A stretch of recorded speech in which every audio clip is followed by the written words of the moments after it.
नागरी हवाई वाहतूक मंत्रालयानं देशातल्या सर्व विमानतळाच्या संचालकांची बैठक घेऊन प्रवाशांची सुरक्षितता आणि विमानतळावरील परिचालनाचा आढावा घेतला, अशी माहिती नागरी हवाई वाहतूक मंत्री राममोहन नायडू यांनी दिली आहे.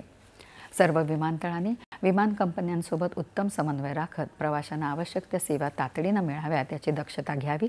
तसंच हवामानाची स्थिती, सुरक्षाविषयक चाचण्या यांच्यात कुठलीही त्रुटी राहणार नाही याची काळजी घ्यावी, अशा सूचना देण्यात आल्या. त्याशिवाय देशातल्या प्रमुख विमान कंपन्या म्हणजे एअर इंडिया, इंडिगो, स्पाइसजेट आणि अकाझा कंपन्यांच्या प्रतिनिधींसोबतही बैठक घेऊन आढावा घेतल्याचं त्यांनी सांगितलं. दरम्यान अहमदाबाद विमान दुर्घटनेचा तपास योग्य रीतीनं सुरू आहे. ब्लॅक बॉक्समधून मिळालेल्या माहितीचं विश्लेषण केलं जात आहे, असे नायडू यांनी म्हटलं आहे.